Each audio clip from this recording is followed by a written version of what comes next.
Siapa yang sudah dikantongi pembuat dan penyebar hoax surat suara ini?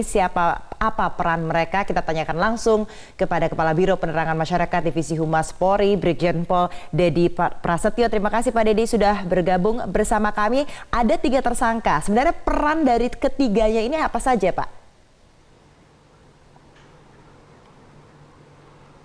Peran dari ketiganya ini dia sebagai penerus, Mbak, atau sebagai forwarder dari setelah dia menerima konten, dia tidak melakukan pengecekan, kemudian dia melakukan klarifikasi dan konfirmasi, ya seolah-olah konten yang dia terima itu betul, kemudian langsung disebarkan melalui akun Facebooknya maupun WA grupnya. Perkembangan saat ini dari hasil pemeriksaan 3 orang tersangka, kemudian dari hasil analisa beberapa alat bukti yang sudah ada di tim penyidik sudah melakukan penangkapan lagi terhadap 1 orang. Inisialnya B, ya di wilayah Bekasi. Saat ini terhadap tersangka tersebut masih dalam pemeriksaan tim penyidik Barreskrim Polri. Jadi B ini bukan aktor intelektualnya tapi? B ini patut diduga dia sebagai brasser, Mbak. Tim sedang melakukan pendalaman dari pemeriksaan malam hari ini, serta mengkaitkan dengan alat bukti yang sudah dianalisa oleh tim penyidik. Nah, nanti tim akan setelah menganalisa hasil pemeriksaan, kemudian alat bukti yang ada, baru nanti akan ketemu konstruksi hukumnya tentang peran tersangka B ini. Apakah dia sebagai brasser atau dia merangkap sebagai kreator? Karena ini merupakan fokus yang dicari oleh tim penyidik dari Direktorat Cyber Barreskrim.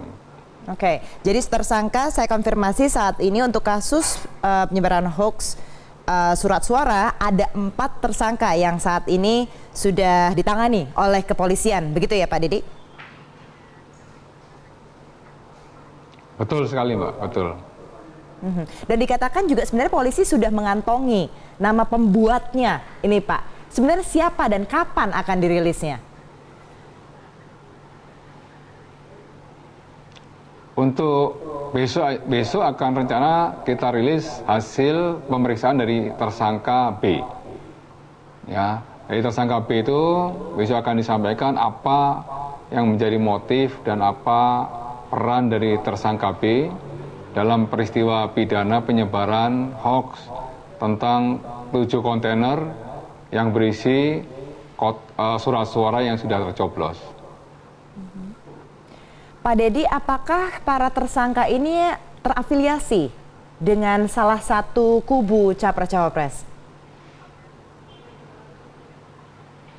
Sementara dari hasil pemeriksaan ketiga tersangka maupun 1 tersangka yang baru saja ditangkap belum diketemukan ke arah itu, Mbak.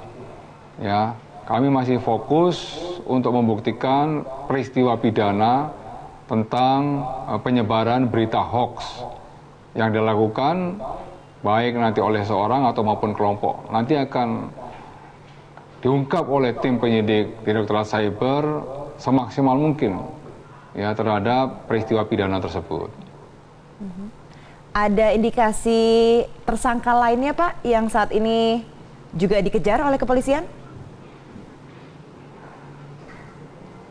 Ya, tidak tutup kemungkinan, Pak. Tidak tutup kemungkinan akan berkembang beberapa tersangka lagi menyangkut masalah peristiwa ini.